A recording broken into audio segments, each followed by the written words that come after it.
श्री स्वामी समर्थ. नमस्कार स्वामी भक्तांनो, स्वागत आहे तुमचं आपल्या यूट्यूब चॅनलवर. भक्तांनो, 33 महिन्यांनी येणारा, स्वतः भगवान विष्णूंनी पवित्र केलेला, पापांचा नाश करणारा आणि नशीब बदलण्याची शक्ती असलेला तो दिव्य अधिक मास म्हणजे पुरुषोत्तम मास आता लवकरच सुरू होत आहे. पण मित्रांनो, हा फक्त एक साधा महिना नाही. हा काळ आहे स्वामींची कृपा मिळवण्याचा, घरातील संकट दूर करण्याचा आणि आयुष्याला नवी दिशा देण्याचा. पण या महिन्यात नकळत केलेली एक चूक तुमचं पुण्य हिरावून घेऊ शकते आणि एक छोटासा उपाय घरात सुख, शांती आणि लक्ष्मी आणू शकते. म्हणून मित्रांनो, हा व्हिडिओ शेवटपर्यंत नक्की बघा, कारण आज मी तुम्हाला सांगणार आहे अधिक मासाचं रहस्य, स्वामींची विशेष सेवा, दानाचं गुपित आणि असा उपाय जो अनेक भक्तांच्या आयुष्यात चमत्कार घडवून गेला आहे.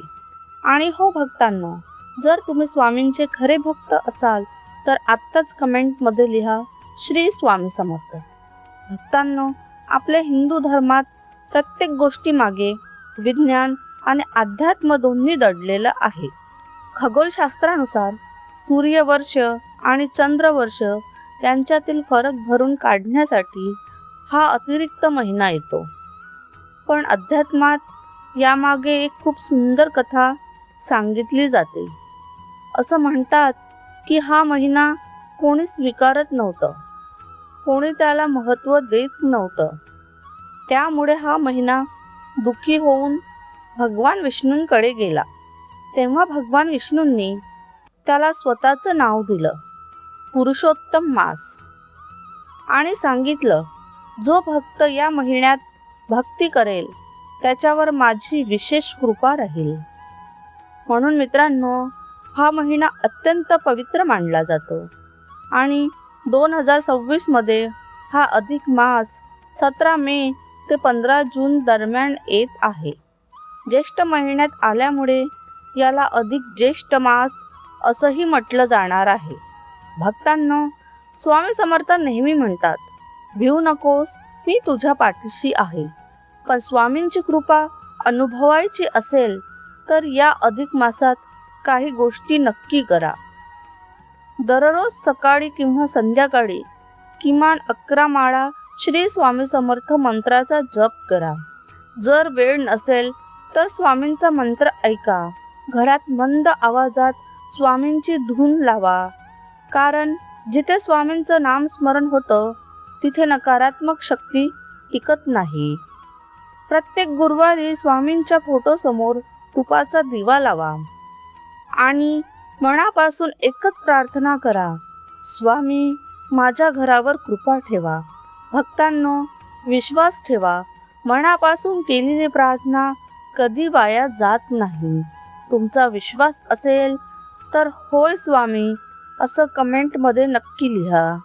या महिन्यात रोज स्वामी चरित्र सारामृत नक्की वाचा. वेळ नसेल तर रोज 3 अध्याय नक्की वाचा, कारण अधिक मासात केलेली भक्ती अनेक पटीने वाढून मिळते.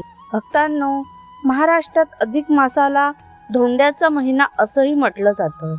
या काळात जावयाला भगवान विष्णूचं रूप मानलं जातं आणि त्याला 33 वस्तू दान देण्याची परंपरा आहे. पूर्वी 33 अनरसे, 33 बत्ताशे किंवा 33 पुरी दिल्या जायच्या. पण आजच्या काळात 33 फळं, 33 ड्रायफ्रूट लाडू किंवा आपल्या परिस्थितीनुसार काहीही प्रेमाने देता येते. भक्तांनो, दान हे फक्त जावयालाच द्यायचं असं नाही. एखाद्या गरीब व्यक्तीला, गुरुजींना किंवा गाईला चारा, अनाथाश्रमात अन्नदान हे सर्वही तितकंच पुण्य देतं. स्वामींसाठी महत्त्वाचं असतं ते तुमचं मन. भक्तांनो, हा महिना जितकं पुण्य देतो तितकंच कर्माचं फळही लवकर देतो. म्हणून काही गोष्टी टाळा. मित्रांनो, कोणाशीही वाद घालू नका. अन्नाचा अपमान करू नका, घरात कटू शब्द बोलू नका, कोणत्याही जीवाला त्रास देऊ नका, तसेच खोटं बोलू नका. कारण मन शुद्ध असेल तरच स्वामींची कृपा घरात टिकते. भक्तांनो, ज्यांच्या घरात सतत पैशाची कमतरता असते किंवा घरात आजारपण संपत नाही, त्यांनी हा उपाय नक्की करा. प्रत्येक गुरुवारी एका पिवळ्या कपड्यात थोडासा गूळ आणि हरभऱ्याची डाळ बांधा. ते स्वामींच्या चरणी अर्पण करा आणि नंतर ते गाईला खाऊ घाला. अनेक भक्त सांगतात, हा उपाय केल्यानंतर घरातील नकारात्मकता कमी झाली, आर्थिक अडचणी कमी झाल्या आणि मनाला शांतता मिळाली. भक्तांनो, जीवनात पैसा येतो जातो, सुख येतं, दुःख येतं, पण स्वामींचा हात जर डोक्यावर असेल तर माणूस कधीच एकटा राहत नाही. म्हणून या अधिक मासात स्वामींच्या चरणी मनापासून प्रार्थना करा आणि कमेंटमध्ये नक्की सांगा, या अधिक मासात तुम्ही कोणती सेवा करणार आहात.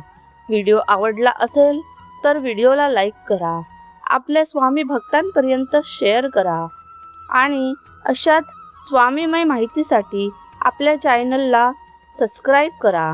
पुन्हा भेटू एका नव्या स्वामीमय व्हिडिओमध्ये. तोपर्यंत श्री स्वामी समर्थ.